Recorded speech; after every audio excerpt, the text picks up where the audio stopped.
The Grand Canyon is a place that strikes the imagination, a wound carved by time, beauty wrapped in danger. From its rim it stretches to infinity, its colors changing with the hour, its shadows deepening in crevices that have not seen sunlight for centuries. Tourists flock to its lookouts every year, phones held high and smiles frozen, but few dare descend into its depths.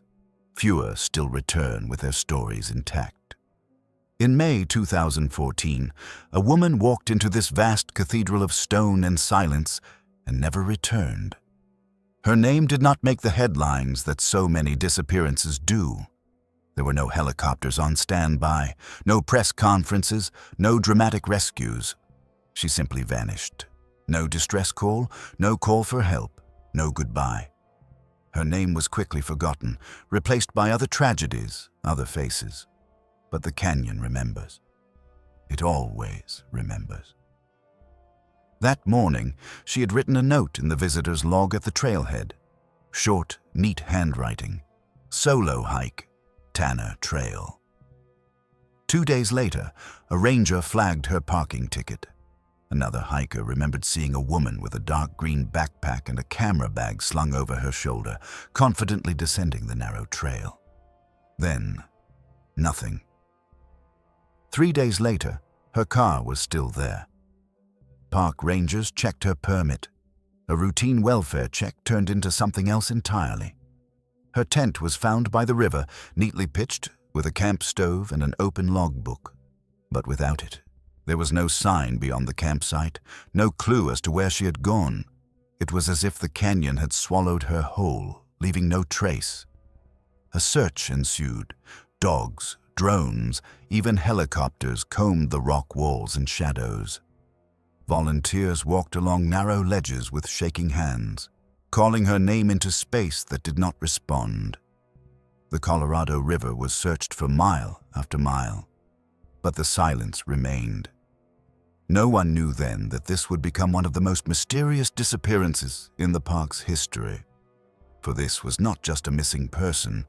It was the beginning of something darker, something the desert kept secret, waiting for the right eyes to see it.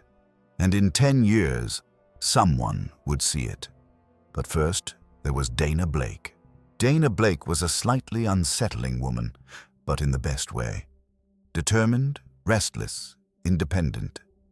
She moved through life as if she were in a hurry, always a little ahead of everyone else. She was 29 when she went missing. But her sister Rachel said that Dana always seemed older than her years. She didn't just take pictures. Rachel once said that Dana stalked photographs as if they were hiding from her. Dana was a travel photographer, known mostly in small circles and on travel blogs. Her work was honest, unvarnished, without staged sunsets or artificial retouching. Just what she saw of the world when no one was looking. Her camera, a battered Nikon with a faded tape over the lens cap, was practically an extension of her arm. So was her journal. Every trip was accompanied by field notes, the weather, the light, the smell of the air before a storm. She wasn't reckless. That's what people forget. Dana was trained in first aid, had satellite equipment, knew the locations of her water caches and the terrain. She hiked alone, but she was never unprepared. She logged her routes. She told people where she was going. She wasn't trying to prove a point. She simply preferred the silence. The Grand Canyon was supposed to be another page in her journal, another set of slides for her portfolio. She planned to descend the Tanner Trail, camp by the river overnight, shoot the red cliffs during golden hour, and then leave 2 days later. It was a route she'd studied for months, one she was prepared for, or at least she thought she was. People don't disappear into the Grand Canyon without a trace. They leave something behind, a boot, a backpack, a note, but Dana didn't. Her gear was eventually found, her tent intact. Her boots were perfectly still under a rock. Her camera was gone. And something else. The SD card from her backup was gone too, removed, on purpose. Everyone who knew Dana said the same thing.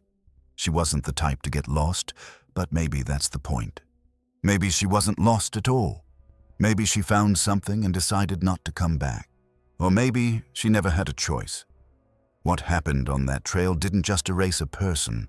It opened a door, and in 10 years, someone would walk through it. The last image of Dana Blake is a still from a Ranger camera, time-stamped 6:42 a.m., May 2014. It's grainy, blurred by the soft morning light, but unmistakable. She's standing at the start of the Tanner Trail on the east rim of the Grand Canyon, adjusting the strap of her pack. Her face is turned slightly toward the camera, caught mid-smile, calm, confident, unsuspecting. Behind her, the canyon yawned, a silent beast at dawn. It was the last time anyone would see her alive. The Tanner Trail is not for beginners. It's steep, sun-baked, and brutally exposed. Not many hikers choose her for one reason, but Dana studied her carefully. Later, rangers found her name in the hiker's log. Neat handwriting again. Dana Blake, Tanner Trail, 2 days, river camp. No red flags. No eyebrows raised. Another hiker, a lone man in his 50s, remembered passing her about a mile from the trailhead. She nodded, he said. She didn't stop. She just kept walking at a steady pace.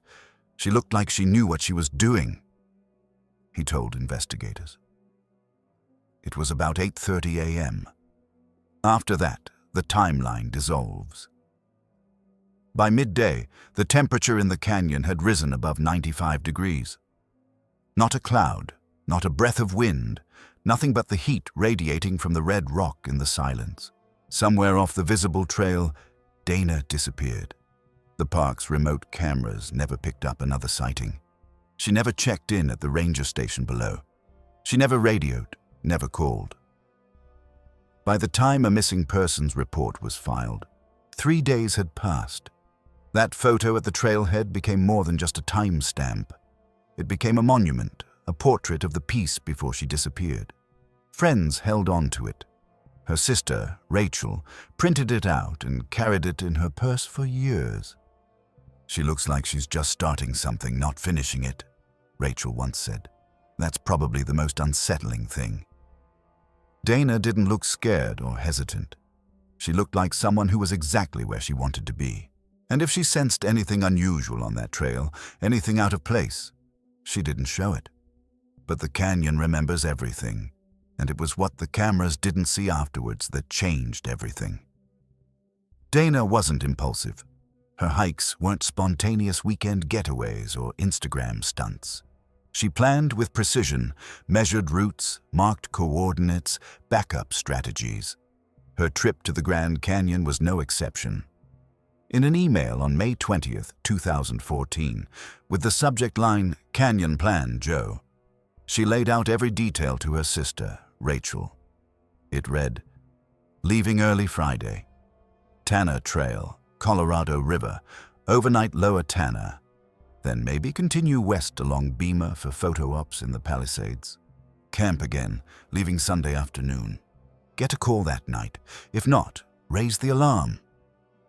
Included was a PDF with color-coded GPS waypoints, notes on water caches, campsites, even an alternate route if she wanted to go further. Dana knew the canyon's topography better than some guides. She studied satellite maps, watched video blogs of the trips, read reports from hikers who had stayed in the same places.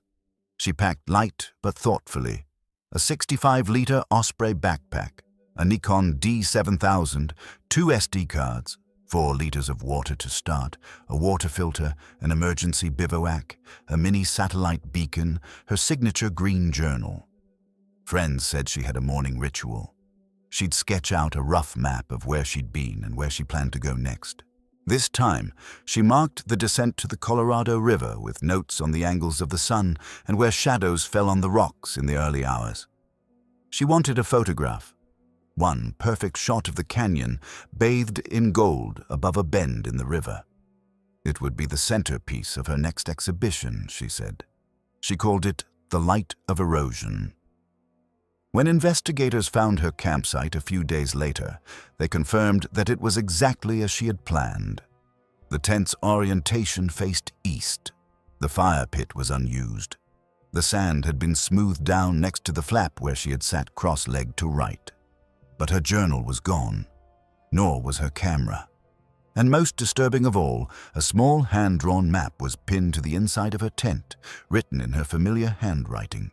One line curved away from the river and into an unmarked side canyon. The words next to it read, "Shortcut? Check tomorrow." Maybe a light, a choice, a diversion. Something Dana didn't account for in her original plan. And in the Grand Canyon, one misstep can reverberate for years. 3 days after Dana Blake was supposed to return, a ranger named Elena Trujillo was dispatched to the Tanner trailhead to check on the status of a vehicle that hadn't moved. A forest green Subaru with Arizona plates sat in the corner of a dusty parking lot. The windows were cracked open, the map on the dashboard faded from the sun. Inside, nothing out of the ordinary, just the mundane. An empty water bottle, a rolled-up jacket, a single Twizzler on the passenger seat.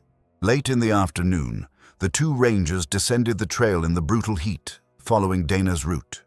Around mile 7, they spotted a pale green tent, neatly tucked beneath a cottonwood tree along the Colorado River. It looked untouched. The gear compartment was half open, one corner anchored to the river rocks. There were no obvious signs of distress, but something seemed amiss. Inside, her sleeping pad was rolled up but unused.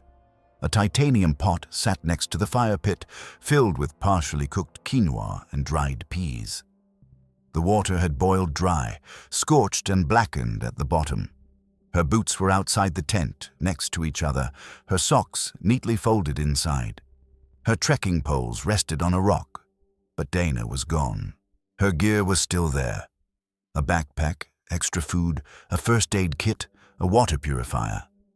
Nothing looked stolen or ransacked, except for one thing. Her camera bag was open, and the Nikon was missing. They found it a few feet away, face down in the sand, with a full battery and an undamaged lens. But when the rangers opened the memory compartment, the SD card slot was empty. There was no blood, no drag marks, no fall marks, no disturbance from animals. The place looked like someone had just stood up in the middle of eating, walked out of the tent, and never returned. The sun was starting to set when they contacted base camp. A name that had just been a missing departure time now had more substance. Dana Blake was gone, leaving behind only silence and unanswered questions. Later, Rachel looked at the photos on the ranger's phone and pointed to a small hand-drawn map taped to the inside of the tent. "She went somewhere," she whispered. "She chose this." But the direction the line pointed, leading into a dead-end, unmarked side canyon, offered no answers, only heat and shadows. By the time official search parties were mobilized, it was too late. The canyon doesn't wait for answers. It erases them. On May 26, 2014, at 6 a.m., a helicopter from Grand Canyon National Park lifted off through the pink dawn. On board, a thermal imaging technician, 2 rangers, and one name on their flight manifest, Dana Blake. Below them, the canyon stretched out like an open wound, ridges and gullies and folds that held 1,000 stories. They flew the Tanner Trail route first, then dropped down to the riverbank, where her tent remained sealed and silent. They circled the Beamer Trail, the Palisades, the rim of Escalante Canyon. Nothing moved. No heat signature. No sign of life. On the ground, the canine teams began their descent. The dogs were restless, noses twitching, moving in short bursts, then still. No scent, no track, no indication that she had been there. By noon, 100 square miles had been visually surveyed. Then 200. They scanned the brush, the rock walls, the arroyos overgrown with willow and juniper. Experienced volunteers combed the side canyons. Climbers slid into narrow crevices with ropes and radios. Everyone looked carefully for anything: tracks, torn fabric, a dropped object, the glint of metal. They found nothing, no trace outside the camp, no discarded wrappers, no camera, no SD card, only Dana's absent presence echoing off the rock. Somewhere around the second day, a volunteer named Carl Jenkins said, "It's like she melted into the rock." The phrase stuck. By the fourth day, it was being printed on mugs at base camp. One ranger raised the possibility of violence, but there was no evidence, no tire tracks, no other hikers to report anything suspicious, and Dana was not one to trust strangers. The terrain was too remote for casual encounters. Trail logs showed no one following her closely. The official search was called off after 9 days. Unofficially, it never stopped. Rachel Blake stayed another week, hiking sections of the trail alone, sleeping in Dana's tent. At night, she sat by the cold fire pit and stared into the darkness, waiting, hoping. But the canyon didn't answer. Never answers. It started with a quiet local headline. "Lone Canyon Hiker Missing." A few hundred Facebook shares, a segment on the regional morning news. But by the end of that week, Dana Blake's face was everywhere. CNN, Dateline, Reddit forums, travel blogs. She was the woman who vanished without a trace, and everyone had a theory. Ranger cam footage went viral. Her half-smile at the trailhead became an enigmatic, open icon. Some said it looked like a goodbye. Others swore she was about to laugh. One commenter called it the most disturbing image ever captured on public land. Theories poured in. Some were simple. A misstep near the edge, a slip on loose shale, a fall no one heard, no one saw. The canyon could have hidden 1,000 bodies. Maybe she was just another tragedy, buried in the rocks. Others pointed to wildlife. Mountain lions, maybe a bear, though unlikely in that sector. But the rangers found no signs of a struggle, no blood, no signs of drag, and Dana was not careless. She knew how to store food, how to avoid attention. Then came the darker ones. Voluntary disappearance. They said she had planned it, staged it, walked away from her life. Why else would she have removed the SD card? Why were there no tracks, no trail? Maybe she wanted to disappear, but people who knew her called that absurd. Dana was building something, a career, a name, a new photo series. She had plans. She didn't abandon people, especially her sister. The online forums dug deeper. Someone claimed to have found a blurry face in one of her final Instagram uploads, hidden in the shadows of a canyon wall. It was bullshit, but it fueled the fire. Soon the story stopped being about Dana Blake. It became about what she represented. The dangers of isolation, the illusion of safety in the wilderness, the fine line between preparedness and helplessness. She was portrayed as fearless, reckless, bold, naive, whatever suited the headline. But none of them really knew her. No one had stood in her shoes. No one had read the last map she drew or felt the silence settle in her tent after dark.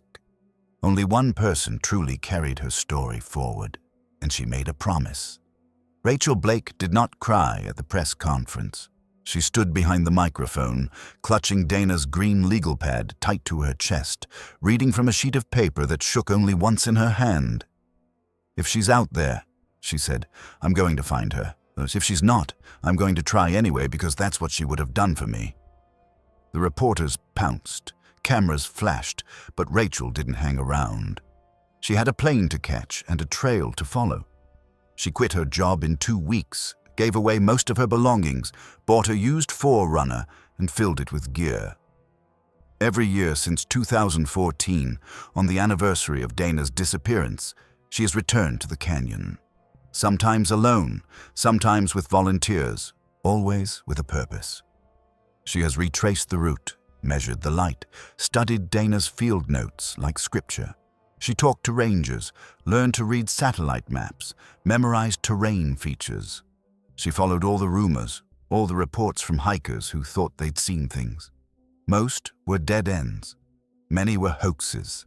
She followed them anyway. Over time, she mapped a section of the canyon informally called Blake's Bend, a side canyon beyond Dana's intended route, unnamed on public maps. Rachel marked it with colored tape and hand-carved notches, just like Dana had done when they were kids, playing in the woods. She wasn't looking for closure. She didn't believe in that word anymore. She was looking for proof, for truth, even if that truth was painful.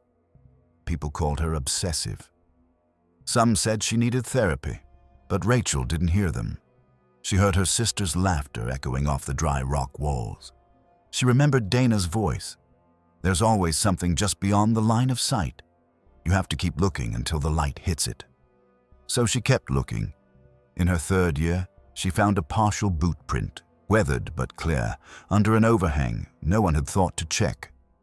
In her 5th year, she found a single carabiner buried in the wind-blown sand, the same brand Dana had used.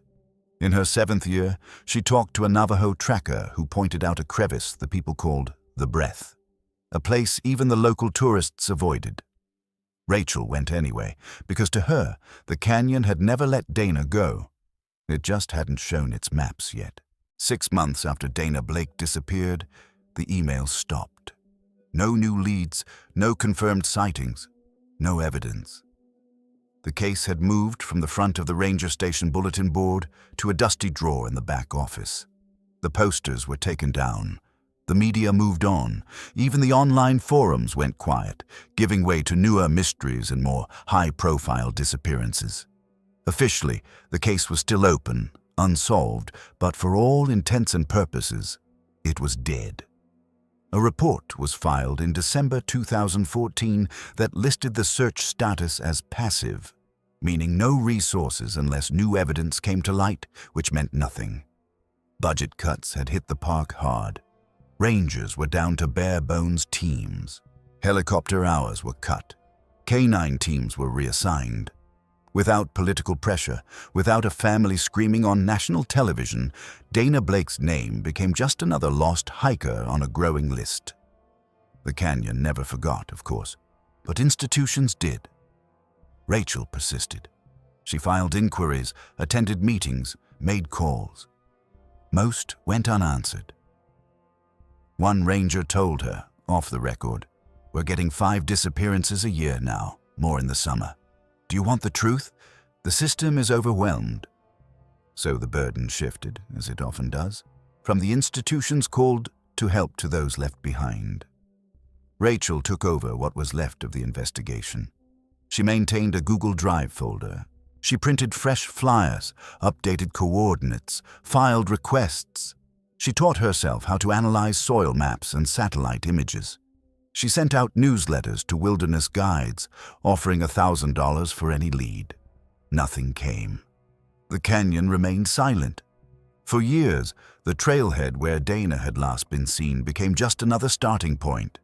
New visitors passed by without looking. Her Subaru was long gone, confiscated and sold to someone who never knew the story behind it. But every now and then, a new ranger would stop by a name in an archived log. Dana Blake, and feel a chill. Perfect weather, tidy tent, missing SD card. It didn't add up.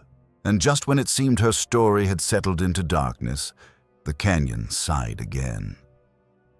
3 years later, a hiker showed up with a photograph and a question no one could answer. In the summer of 2017, the first report came in. A couple from Nevada, both experienced hikers, were hiking down into the lower canyon near Phantom Ranch when they spotted a woman standing alone on a ledge just above the tree line. She was wearing an old green backpack, the canvas straps frayed, a wide-brimmed hat faded by the sun. Her head was cocked slightly as if listening. She didn't speak. She didn't wave.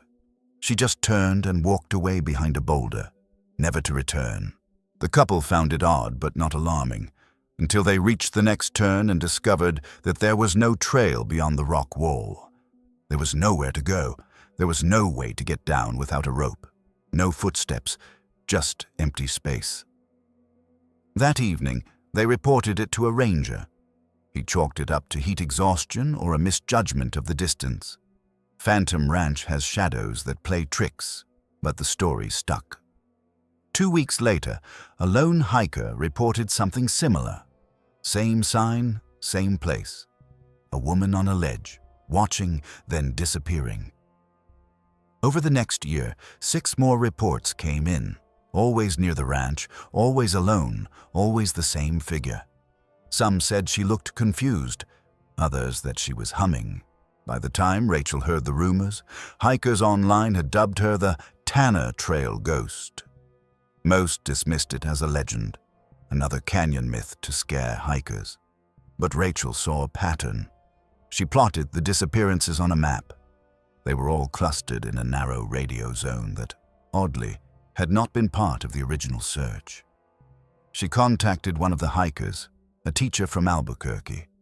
He snapped a photo, grainy, distant. But when Rachel zoomed in, she couldn't breathe. The woman was wearing a backpack like Dana's, or one very similar, right down to the patch and the crescent moon embroidered above the pocket. Dana had made it herself. Rachel remembered threading a needle when they were 12. No one could tell what the photograph showed. No face, just a shape, a color, a presence. It could have been anyone. But it wasn't anyone. Rachel printed out the image and pinned it to Dana's old journal. Below it, she wrote one word: close. Because if Dana had gone off the trail, she might still be trying to find her way back. The rains had come late that year.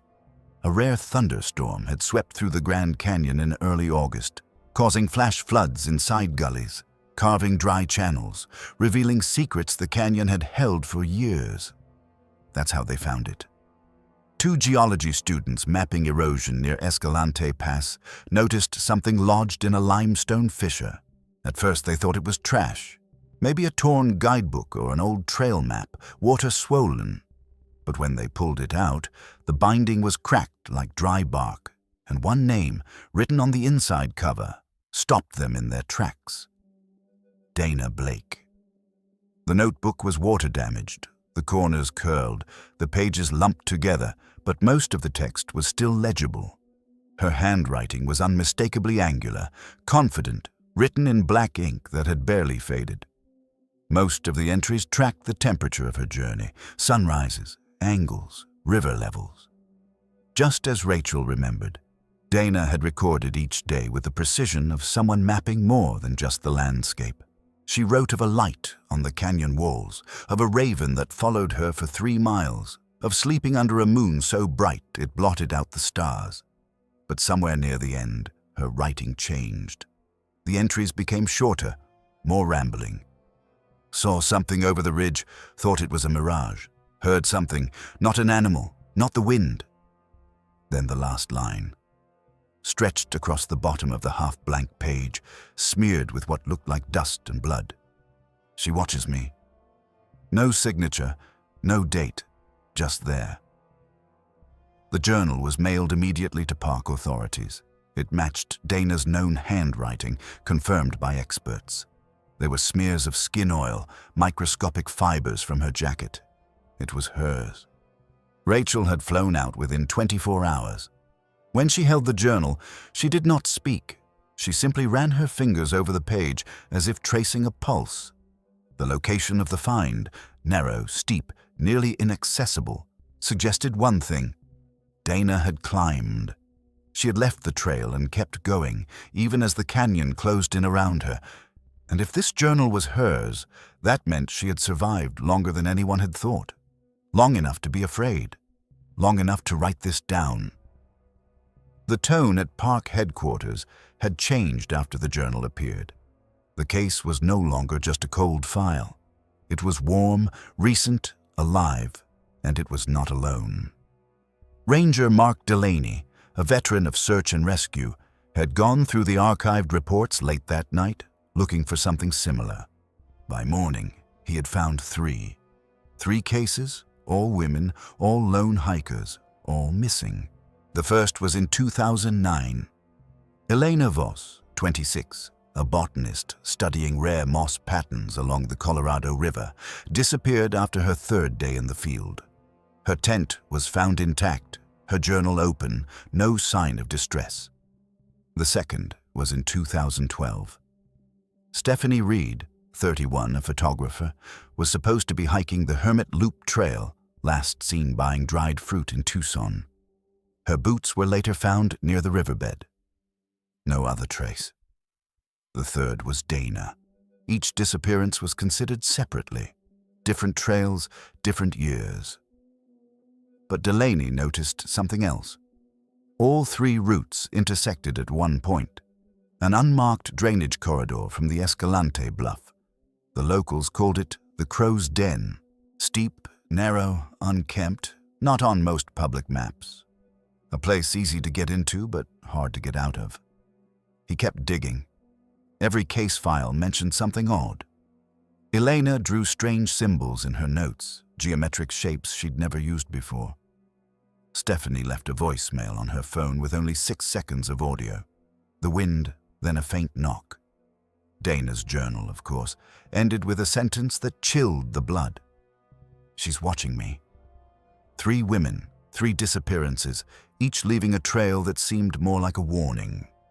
The theory had started quietly, not in press releases or public forums, just whispers over the Ranger radio and in the break room over black coffee. There was something, or someone, a presence, a pattern.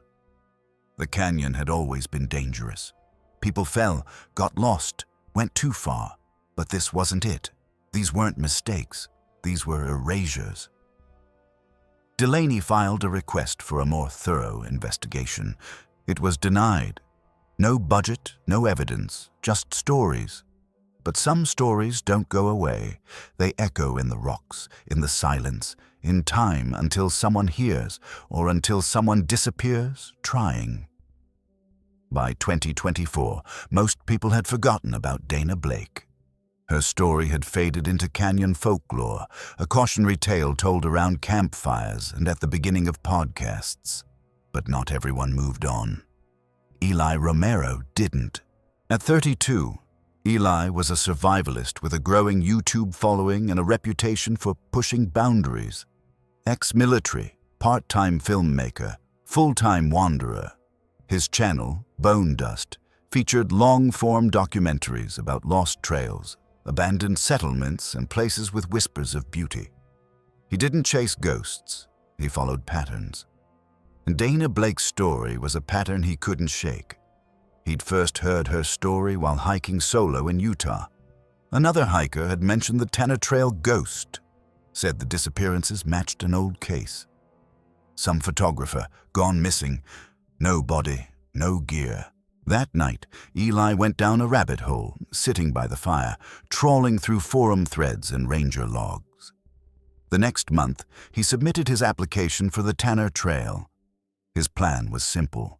Retrace Dana's original route exactly the same way, on the same trail, at the same campsites, with the same gear weight. Document every detail, not to find her, not exactly, but to feel what she might have felt, to step into the last footprints she left. He started in late May, just like she had. He wore a body camera, packed his drone gear, set up planned checkpoints with his contact back home. As he descended the trail, he shot video for later voiceover. The heat from the rock, the way the wind screamed across the empty switchbacks, the silence that came at night like something alive. But something else followed him. Small things at first, a rattlesnake that coiled but didn't strike, a crow that landed next to his tent and watched, unblinking until sunset. His gear shifted slightly in the night. Not stolen, just moved. Then on the third day, far beyond Dana's last marked spot, Eli found something. It wasn't hers, but it shouldn't have been there. It started with rocks. Unusual for a canyon built of them, but these weren't random.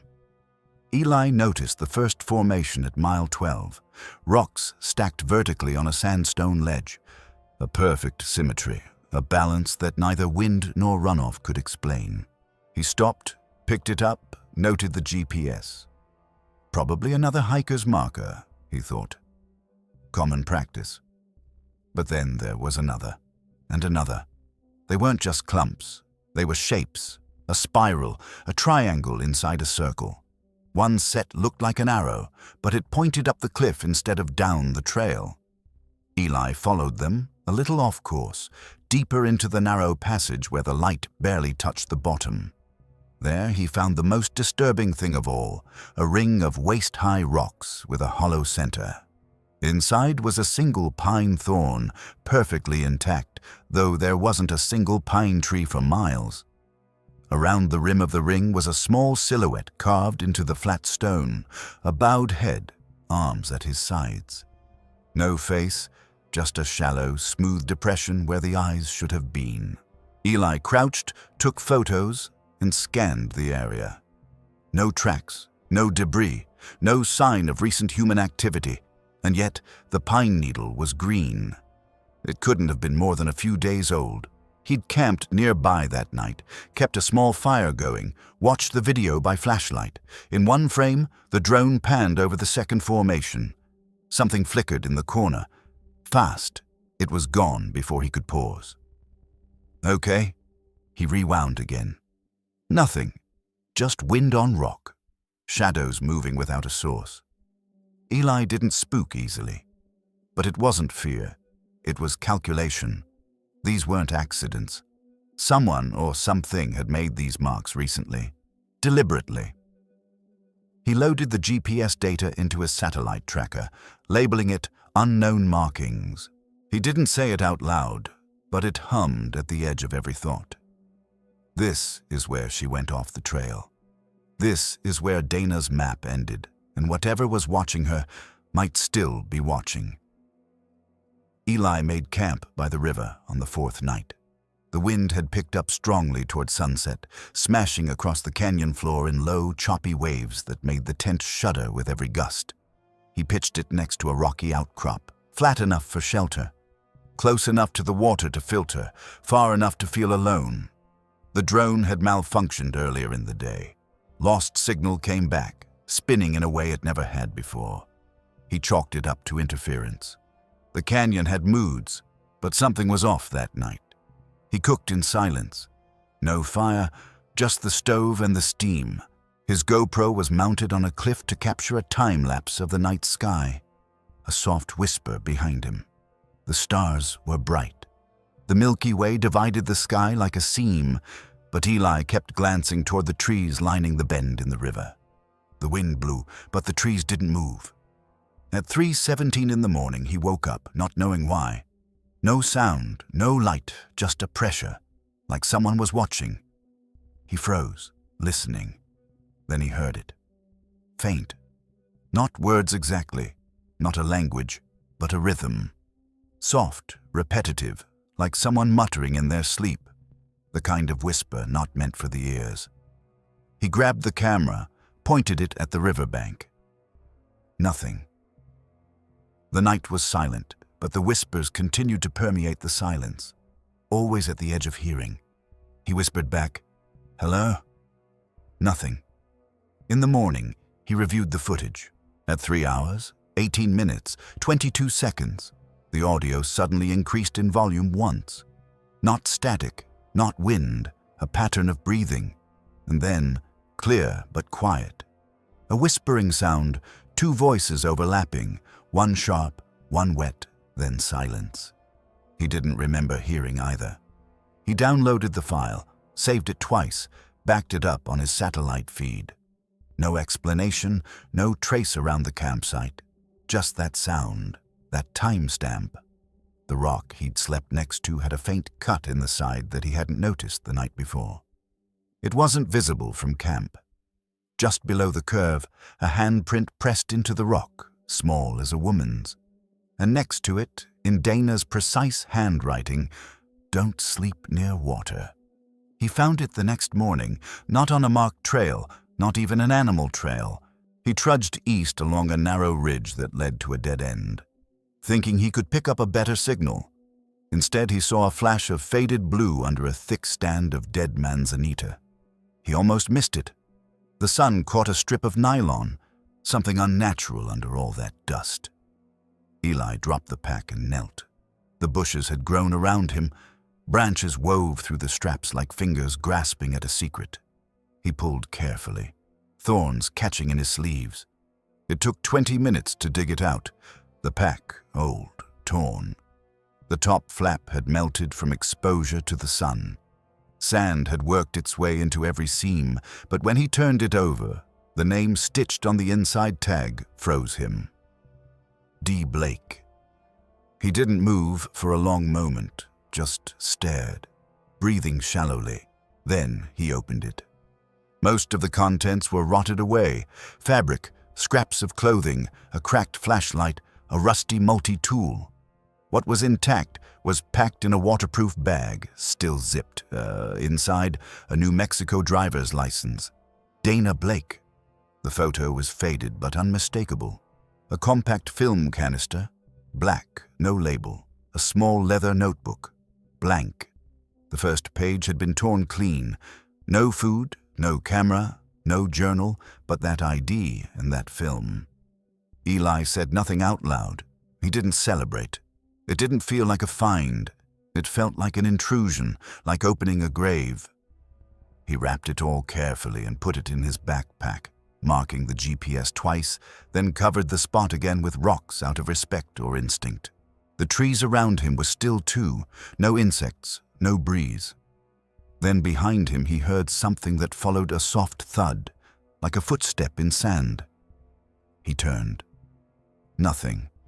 But there, just beyond where the brush ended, on a rock that hadn't been there yesterday, a fresh figure had been made. And this one wasn't made of 5 rocks. There were 6, like the others. Only now they were getting closer. Back in Flagstaff, Eli checked into a cheap motel off Route 66. He hadn't slept for 2 days.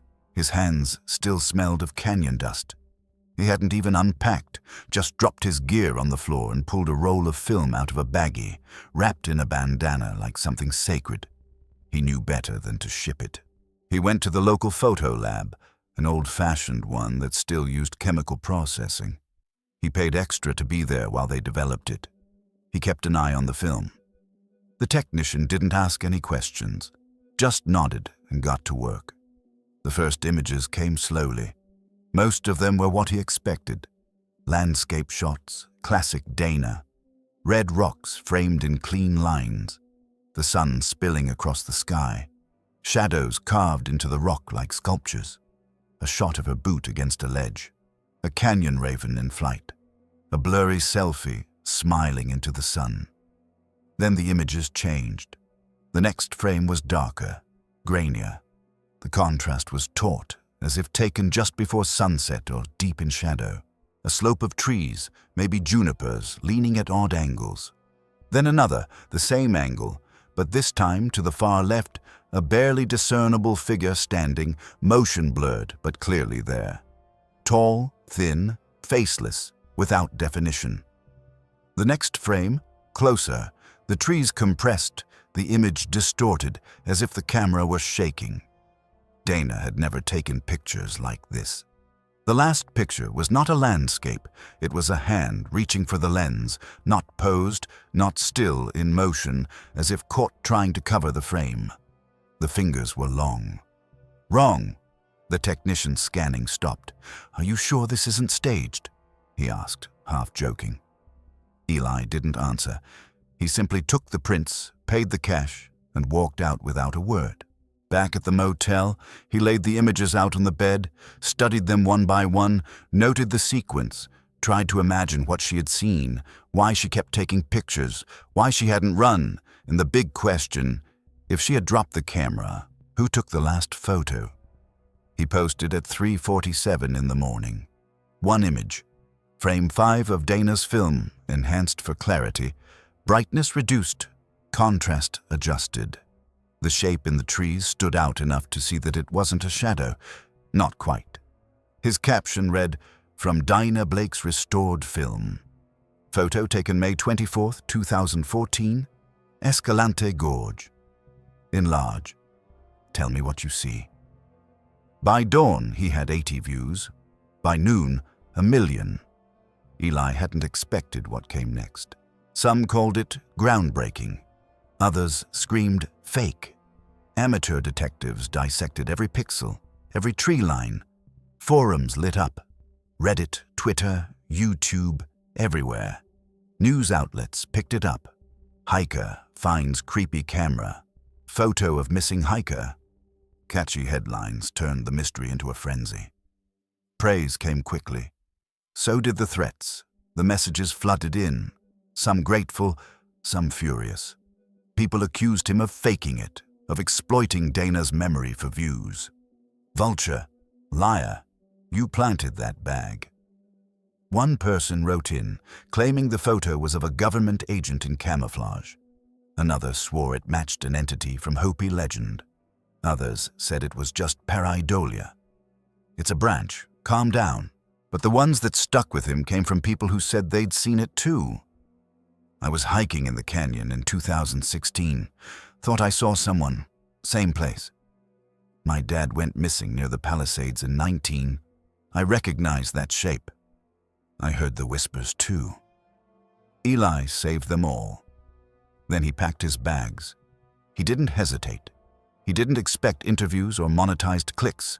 He deleted the post, erased the images from public view, booked a rental SUV, bought a satellite tracker with an emergency alert function, 2 GPS units, 3 knives, 2 memory cards. He printed out the final photo, folded it twice, and tucked it into his breast pocket.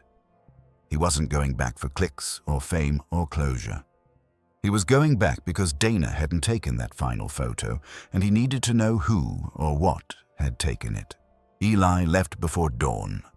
No crew, no camera gear, just a pack, 2 gas cans, a headlamp, and a photo of Dana pressed to his ribs.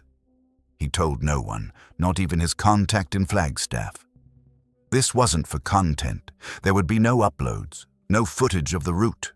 This was for the silence, for the unanswered.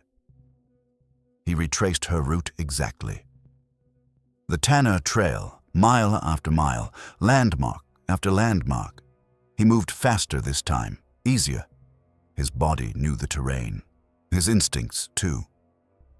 By the 3rd night, he had pushed further than he'd ever gone before. The cairns were still there, only they were newer now, cleaner, topped with rocks that hadn't weathered like the rest. He passed one with a fresh handprint smeared in the dust. Smaller than him. Human. Maybe. Maybe not. He reached the spot where he'd found Dana's pack, but the undergrowth had grown. The manzanita was thicker. It was as if the canyon was trying to reclaim him, to erase the scar he'd left. He didn't stop. He moved on, toward the spot where the last drone feed had failed. He'd studied it for weeks, frame by frame. The last few seconds before the signal died, there was a shadow, a depression in the ridge wall that no topographical map had ever shown, a cavity in the rock that curved inward and disappeared. That's where he was headed. Eli barely ate, barely slept. He moved like a man in a trance, chasing echoes. Part of him knew he wouldn't come back, and by the 5th night, the trail ended. But the canyon didn't end. It had opened wide, not in space, but in feeling. The air had changed. The silence had thickened, and ahead, beyond a cluster of boulders separated by old erosion, he saw it.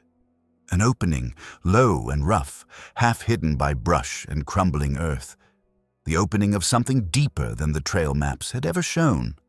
A place he should have missed, but hadn't. It wasn't a cave in the traditional sense. It didn't gape with grandeur or secrecy. It squatted low and narrow, like a gash in a canyon wall. Barely ashamed, as if he'd forgotten himself, Eli crawled through the brush on his belly, dragging his pack behind him. The air instantly turned cold. The temperature had dropped nearly 20 degrees. It smelled of damp rock and musty earth and something else that looked like rust. His headlamp flickered once, then stayed steady.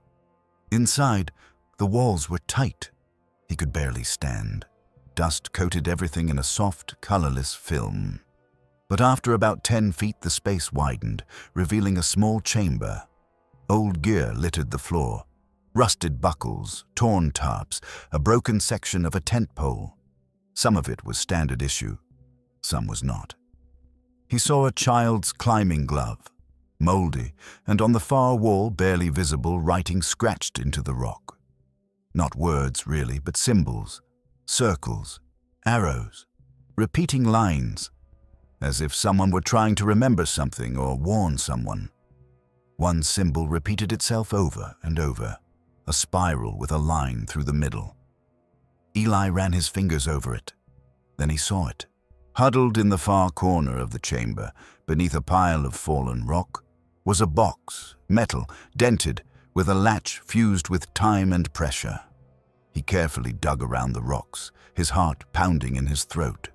The lid was scratched, not accidentally, but deliberately carved into the surface. DB, and underneath that, one word: keep.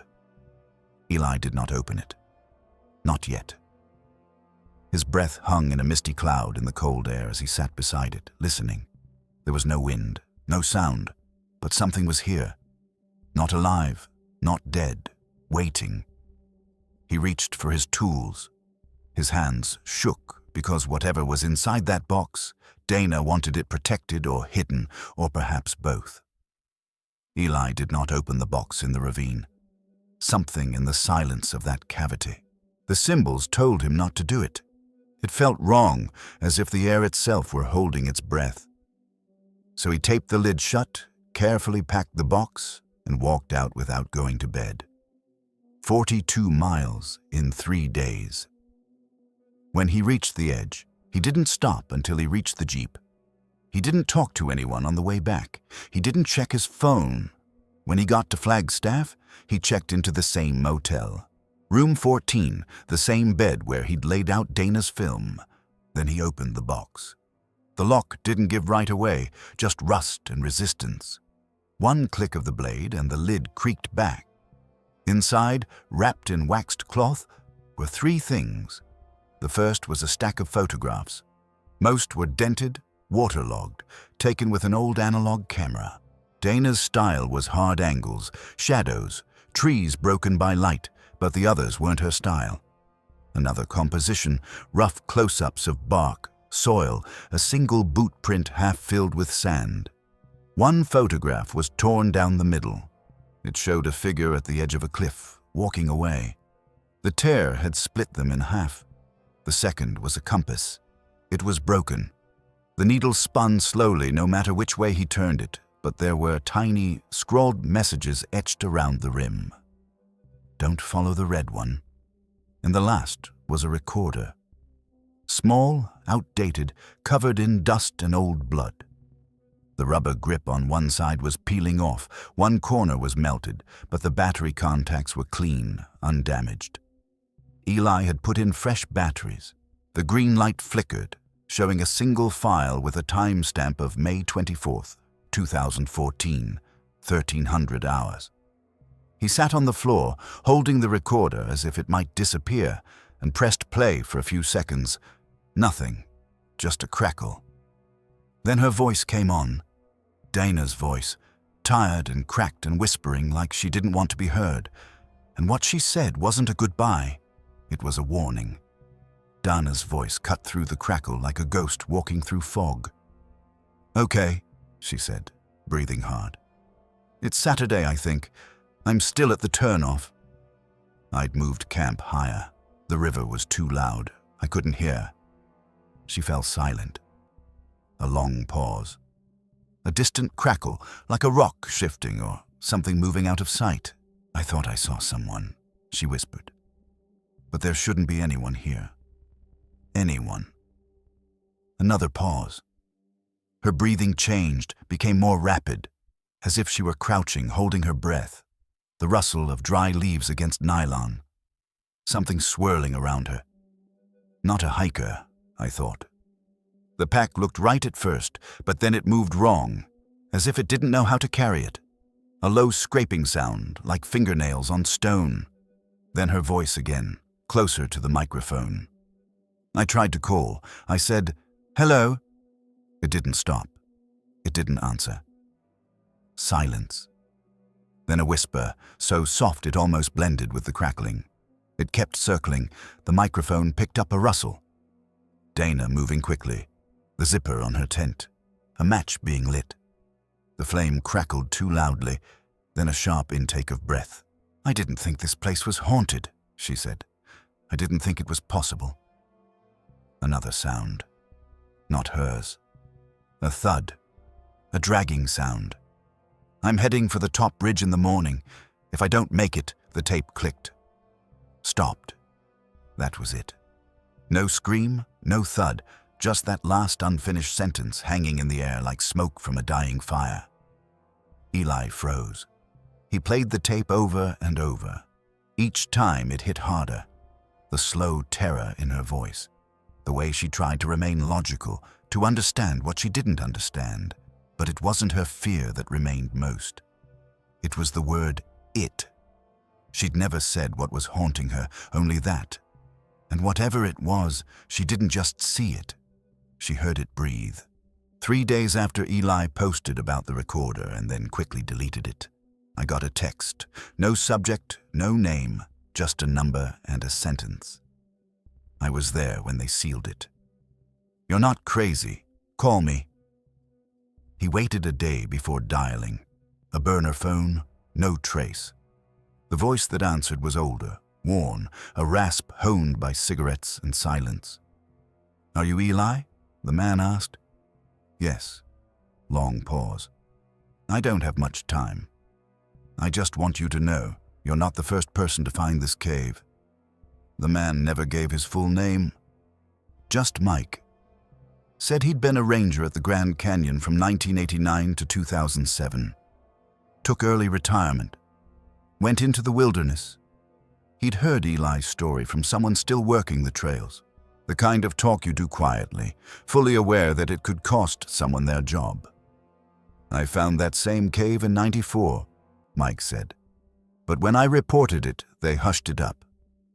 Told me it wasn't on maps for a reason." He claimed the section of the Escalante drainage where Dana disappeared had been off limits to the company for decades. Not officially, not publicly. But it was common knowledge among rangers. Don't go past the third turn alone. Don't camp in the ravine. Some called it superstition. Others called it protocol. "People get nervous when you talk about cursed areas," he said. So the brass just called it unstable terrain, fire hazards, erosion, excuses. Mike told Eli he'd seen the spiral symbol before. Carved into rock, scratched into a tree, found near other abandoned campsites of hikers who'd never been reported missing. "They don't report everything," he said. When Eli asked why, Mike paused. "Because once you write it down, it becomes real." Before he hung up, the man gave Eli one more piece of advice. "If you go back there, don't bring a flashlight. It finds you easier in the light." Then the line went dead. Eli sat in silence. Not because he was afraid, because everything Dana had said was starting to make sense, and someone had known all along. Eli didn't sleep that night. He called Mara Singh, an investigative journalist who'd once covered missing people in national parks. She was shrewd, methodical, and fearless. He sent her everything: the box, the tape, the voice recording, the transcript of the call. She responded with one word: rendezvous. They rented a cabin near the South Rim, close enough to have access to the archives, but far enough away to remain undetected. They spent the next week digging hard. What they found was undramatic at first. Just documents, redacted notes, disorganized incident reports, mismatched inventory tags from old search and rescue missions. But then Mara discovered an internal dispatch log from 2002. 3 hikers, all women about Dana's age, had disappeared on separate trails that converged near Ravens Hollow.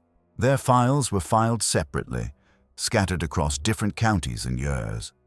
But the coordinates didn't lie. Then a 1991 memo, buried deep in the maintenance logs, cited a zone exclusion request for an unnamed drainage corridor. The reason: unexplained environmental anomalies and previous disaster reports. Another entry mentioned a game warden named M. Trevors taking psychological leave after a solo patrol in the same area. Notes mentioned persistent auditory hallucinations and a feeling of being watched for several days, but no further action was taken. All were shoved aside, labeled as natural causes, accidents, or hiker error. Mara found a map, both public and internal. The difference was subtle, but real. A gap less than a square mile, right where Eli had found the cave. They kept digging, cross-checking the missing with the unofficial logs. The names repeated. So did the symbols, and each time a phrase appeared in the margins of someone's notes. Escalante Observation Zone. There was no official record of what it meant, but now they knew. Dana was no exception. She was one of many. And each time someone disappeared, the silence of the canyon deepened. Mara looked up from her notes, her gaze hard. They had known for years. Eli nodded, and they had hidden it. He was not angry yet. He braced himself because there were too many names now, too many ghosts, and still not enough answers. The canyon hadn't changed, but Rachel had. It had been 10 years since her sister had disappeared. 10 years of searching and hoping and falling and recovering. She'd returned to the edge every year, lit a candle, left a flower, whispered Dana's name into the vast silence. But she'd never returned to the canyon until now. Eli asked her softly. No pressure, no promises, just the truth. I found where she'd been. Rachel didn't answer right away, but a week later she was standing at his door, hiking boots on, a photograph in her hand. Dana's favorite picture, a black and white print taken in Zion National Park before the Grand Canyon. On it was a shaft of light shining through the red rocks, dust swirling in its light. Dana had named it Stillness. Rachel carried it now, folded and sealed in plastic, ready to leave it where her sister's trail ended. The hike was silent. Eli led the way. Rachel followed. She didn't need to speak. The canyon said enough. Its walls stood unchanging and ancient, but the air carried a memory etched in stone. At the river crossing, Rachel stopped and knelt. She dipped her hand in the water, then wiped it on her jeans as if marking the place, claiming it the way Dana might. As they reached the ridge above the cave, the sun began to set, casting an amber light across the rocks. The air grew cold. The wind died. Neither of them said it out loud, but they both knew. Someone was being watched here. They moved low, their hands brushing the cave walls.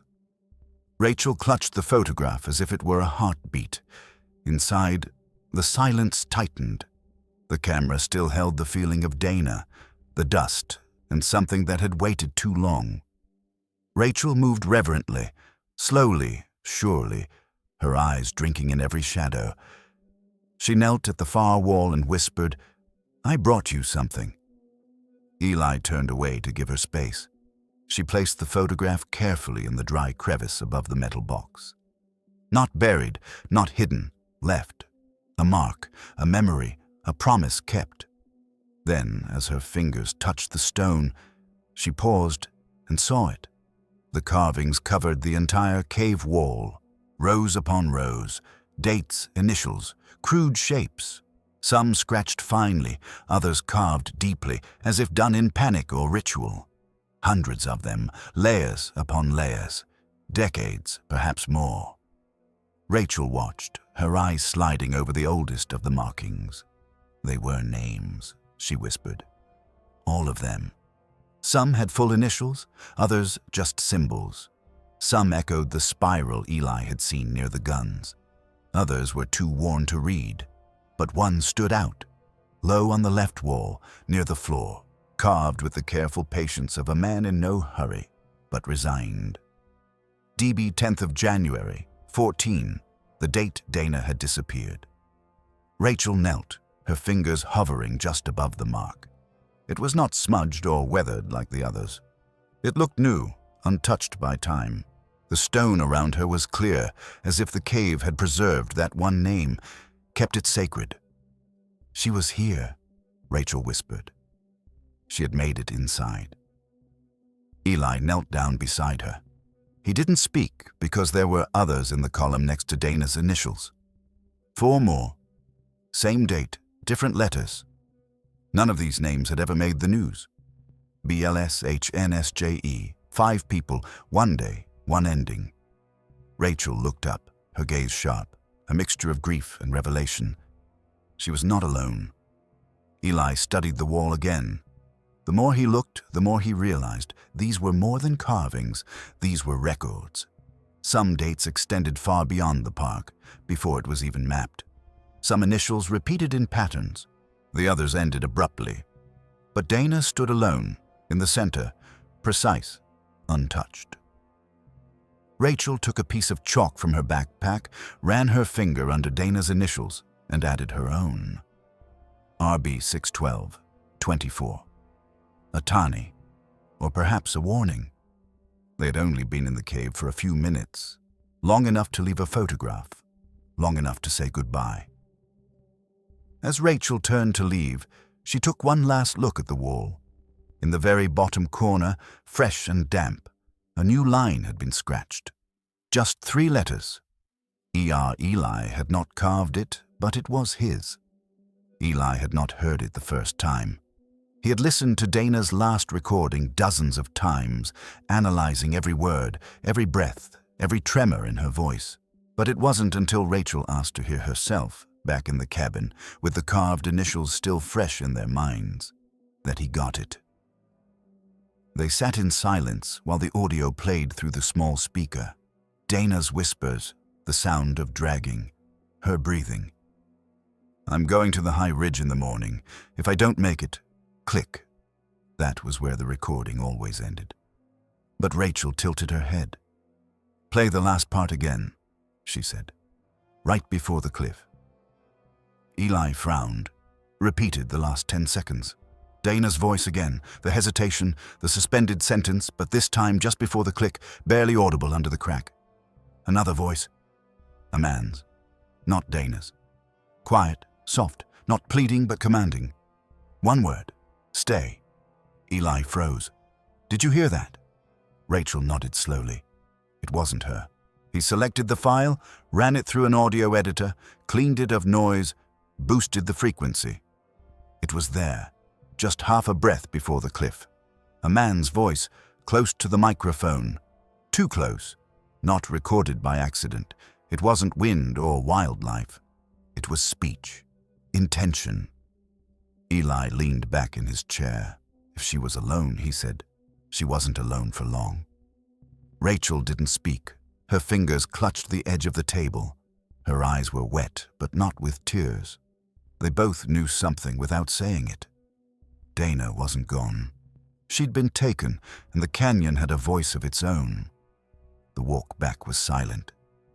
Rachel led the way, her posture rigid, but her stride sure. She didn't need to see the trail. She knew it now.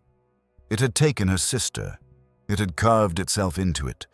But it was leaving something behind, too. Dana's favorite photograph was still in the cave, tucked above the box. The initials carved into the stone were still fresh, still untouched by weathering, and so was the presence. Eli walked behind, glancing over his shoulder every few minutes, not out of habit, but out of necessity. Something stayed with him, something quiet, not angry, not yet, but patient. As Rachel reached the last turn over the rim, she stopped. She turned to look down the canyon one last time, her breath catching in her throat. And then, finally, she cried. Not loudly, not brokenly, just fully. She whispered her sister's name and walked away, her eyes fixed on the trail ahead. Eli lingered, his camera still hanging around his neck, the lens cap open. He hadn't taken much footage on the way back, but now, with the sun dipping behind the canyon walls, he turned and pointed it back toward the gap where the cave was hidden. He raised the viewfinder, composed the shadows, and then something moved. A shimmer, a figure just out of focus, watching. He didn't press record. He just lowered the camera and stared. Was this the end of something or the beginning of something? The film ends with one final shot. Eli stands still, facing the canyon, alone but not quite. Eli's last update came quietly. No dramatic teaser, no viral hype, just a notification. 9 o'clock in the morning, Tuesday? A 14-minute video called What I Found in the Grand Canyon. No music, no intro, just Eli sitting in the same motel he'd been in before. The curtains were closed, the walls bare, his face thinner, his eyes darker, his voice even but not calm. There was something beneath him, a weight. "I didn't mean to publish this," he said. But people deserved to know. He'd recaptured everything: Dana's hike, the empty tent, the journal, the whispers, the cave, the carving, the voice. But he wasn't being dramatic. He wasn't speculating. He'd simply laid it out, image by image, timestamp by timestamp. Then came the last 2 minutes. "I don't think this is about one person," he said. "I think it's a pattern, something we were never meant to see." He paused, looking into the lens as if he could see through it. "I'm going there again, but I'm not bringing a camera. No GPS, no waypoints if it wants me. So be it." A long pause. "I just want to know what took her." The screen went black. No credits, no goodbye. 3 days later, a park ranger making a routine patrol found a silver Toyota parked alone at the Tanner trailhead. No note, no gear inside, just the keys in the ignition and a photograph tucked into the dash. Dana's stillness. Search parties were sent out, but this time they didn't try as hard. Quiet conversations took place behind closed doors. No press releases, no helicopters, just a name added to an old list. Rachel was the only one to say it out loud. "He found her," she whispered. Or maybe she found him. Either way, Eli was gone and the canyon remained. There are places we map, and there are places that map us. The Grand Canyon is both. It carves stone and memory. It holds things, not just bones or backpacks, but stories, names, echoes. Dana Blake disappeared in 2014. Eli Romero followed her in 2024. There were others before them. There may be others after them. Some say Dana was taken. Others say she is still alive, hiding somewhere deep in the canyons, beyond the reach of signal or sunlight. Some say she has become part of this place, a guardian, a warning, a whisper on the wind. They say you can still hear her if you listen at night, just around the bend, just past the light. The last photo of Eli, pulled from a satellite backup, was a blurry shot of a cave wall. A new image emerged, one that had not been there before. 1919, said 24. Cleanly carved, uneroded, as if the canyon itself had recorded it. There are places that forget, but not this. The Grand Canyon is watching and not forgetting. That story was intense. But the story on the right is even crazier.